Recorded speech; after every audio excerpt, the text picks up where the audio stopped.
all praises, all praises to the heavenly, holy, almighty creator of infinity, eternity, the universe, and all there is. This is Revelations.unveiled.detroit. Hello, family. We're back together again in our wonderful consensual assembly, and I am here before you most humbly in the greatest level of honor and privilege to make presentation. And family, my continuous petitions and prayer for the care and safety, the serenity and solace of the 12 tribes of the house of Israel scattered abroad, wherever they may sojourn, as well as my brothers and sisters of the world. And family, we are convocating once again in this holy congregation where we will again sit at the knee of wisdom for our spiritual and secular education and edification. And we will once again dive into the depths of the history of the world and of our people. And today, family, we are considering and pondering the current condition and situation of what is referred to as the motherland, the continent of Africa, the land of Ham, the wilderness, a continent of vast size, of diverse countries and states, of diverse peoples, tongues, and ethnicities, of the greatest inventories of minerals, precious stones, and oils as have been found within the newly excavations and explorations of the various nations. And so, family, what we are learning is that the devastation that has come upon the various nations of this continent was a crafty council. It was a united confederacy by European nations to go into this wonderful continent, divide it up, and exploit it for the resources, the lands, and the people. And so, family, in addition to the overall captivity of the so-called Negro people, the Hebrew Israelites, as they suffered through the sub-Saharan slave trade and the transatlantic slave trade, being kidnapped and purged and pilfered globally throughout all of the various ports of the world, the remaining populaces of the original Hamitic people and the remnants of some of the Hebrews suffer the devastation of the current circumstance and condition of the continent. And we shall review how this came to pass and how these lines of financial deprivation and predatory practice are still levied against these people of the land of Ham, of the continent of Africa. And we begin. How does Africa begin to recover from the unfavorable decisions made at the Berlin Conference? After 134 years, the effects still linger. The Berlin Conference of 1884 through 85 still hold much blame for how the continent of Africa lost her rights to lands, natural and human resources, and the power to choose the direction of their individual states. In the beginning of the 17th century, the continent of Africa was still intact and still had few trading posts with the European merchants. The quest for ivory led some Europeans inland. And with this interactions with the interiors of Africa exposed the numerous natural mineral resources scattered over the continent. The Berlin Conference was triggered by a clash of interest between some of the European powers at the time. King Leopold II of Belgium, between 1878 and 1885, secretly sought to organize a nation within the continent. It was to be called the Congo Free State. His plot was discovered by France, and in 1881, France raised its flag over newly founded Brazzaville, which is currently the Republic of Congo. Portugal also laid claim to the Congo area, citing that the Congo was its old colony. France, Italy, Germany, Britain, and Portugal from 1881 found themselves in a battle for control of various parts of Africa. Germany became aggressive and launched its own expeditions. The French and British became scared of the development. So to ease the tensions, King Leopold II of Belgium convinced France and Germany that common trade in Africa would be good for their countries. 13 nations in Europe, including the United States, were invited by German Chancellor Otto von Bismarck to take part in the Berlin Conference. The conference was of Portuguese initiative and supported by Britain. The European nations were invited to work out a joint policy on the African continent. All who matter was informed of this conference, but Africa and the leaders were not. The lands were to be divided, and those who were not a part of this confederacy did not receive an invitation to state their opinion on the matter. The conference opened on November 15, 1884, and closed on 26 February 1885. The following nations were in attendance: Austria-Hungary, Belgium, Denmark, France, Germany, Italy, Netherlands, the Ottoman Empire, or current-day Turkey, Portugal, Russia, Spain, Sweden, Norway, the United Kingdom, and the United States.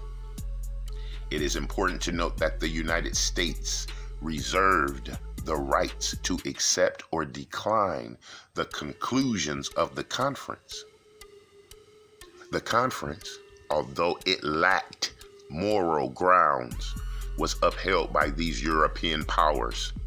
They made certain resolutions without much concern to the effects of the African inhabitants. The resolutions to date are seen as unfair to the continent and the people. The General Act of the conference saw the abolition of the slave trade. This move was to gain public acceptance for the resolutions of the conference. And of course, who would want to continue slavery when they had discovered resources such as gold, timber, rubber, land, and markets, to mention but a few? After millions of African slaves had been taken to build Europe and America and the Middle Eastern nations, it was then time for Europe to shift its interest to the mineral resources beneath the African continental soil. To reinforce their claim to African lands and property, the Berlin Conference empowered Europe with the principle of effective occupation. The principle stated that the nations involved could acquire rights over indigenous lands only if they possessed them or had effective occupation. This implied that they had to have treaties with local leaders, flew their flag there, and also establish an administration in the territory to govern it with a police force to keep order. They could also make use of the colony for economic purposes. Since after the Berlin Conference and the sharing of Africa, not one African state is progressive. Not one African state has been allowed by the colonizers to reach its full potential. The former colonies of France still pay colonial tax to France without their indigenous central banks, while the former colonies of Britain, such as Nigeria, has been manipulated politically because of its crude oil, among other resources. To date, there are mines all over Africa, overseen by European companies and governments. The proceeds from these mines do not return to the African inhabitants in these states. The resources, the proceeds from these mines do not return to the African states or the people. Instead, it is shared between the corrupt leaders of those states and their foreign counterparts. Africans, or Africa's, abundant minerals are still an attraction for the powers that conferred the Berlin Conference decades after the independence of these nations, so-called. One would be bold to argue that if African kings and leaders were invited to take part in the Berlin Conference, if these African leaders were invited to the conference, maybe things would have turned out better or different for the continent. It is, however, most unfortunate that the richest region in mineral resources in the world still remains the most underdeveloped of all in the world. Many would blame the problems on bad leadership, but some others would tell you that the resolutions of the Berlin Conference are still in effect, and colonization only took a different route.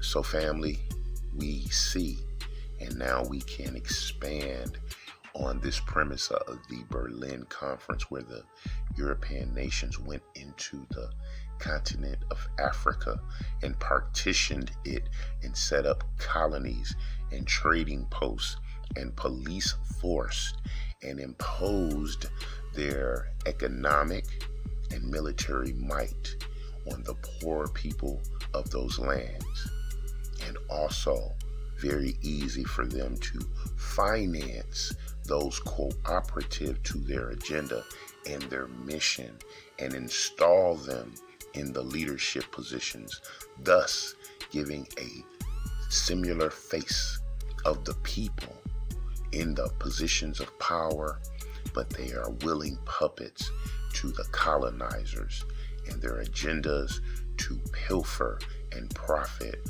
off of the natural resources of the land.